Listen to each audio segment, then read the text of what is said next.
It won't be news to you for me to say that it really is a period of global instability that we're living through now, and that our strategic environment, and that's not just Australia's, but I speak of Sri Lanka's as well when I speak of the Indo-Pacific region.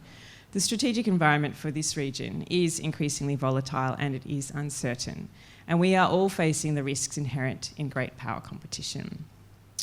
We face risks to global prosperity from disruption of trade and investment flows.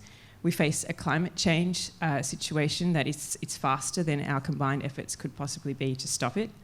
And fundamentally, the international system is being reshaped. Countries are using unconstrained power more often, putting internationally agreed rules and norms under pressure. Economics and national security are increasingly fusing. There's also the normalisation of conflict as a tool of statecraft. Ukraine and the Middle East are standout examples of these, and they risk setting dangerous precedents. And of course, there are the increased threats from cyberspace, climate change I mentioned, pandemics, transnational crime. These all make the challenges multidimensional and even more complex to approach and indeed to resolve if we can.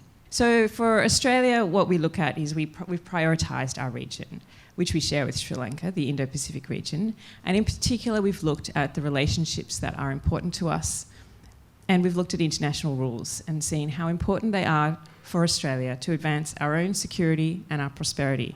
So partnerships are a real key pillar of that. From the Australian viewpoint, our major relationships remain fundamental for us. That includes the US, which has been a long-time partner, and it has delivered mutual benefit for both our countries over 70 years, and I'm sure that it will continue to do so. But at the same time, we do understand, of course, that President Trump and his administration have a different view of the US's role in the world. And the Indo-Pacific is an important part of that. For Australia, a stable and constructive relationship with China is equally important. I think it's also important to mention India, with the dynamism of its economy and its centrality to this region. And India is just changing so quickly that I think all of us are almost playing catch up with what can India do next, what will India do next, and what is India's view of its own role in the region. I think that's actually something a lot of us are trying to divine at the moment. Perhaps India as well, and its multitude of think tanks. So in this environment and against this backdrop, Australia is strengthening our relationships while also finding ways to diversify our partnerships, to build the region we want to see and to safeguard our interests.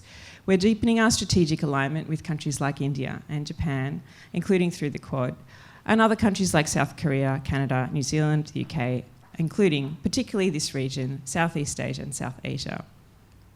We're continuing to diversify our trade and economic partnerships, and that we're doing through looking more at the trade agreements that we're in. That's the CPTPP and RCEP and other regional mechanisms. And we also have a web of other free trade agreements that are long-standing. And as I mentioned, we're deepening our relationships with Southeast Asia and South Asia because our security and our prosperity are in this region and they're interconnected.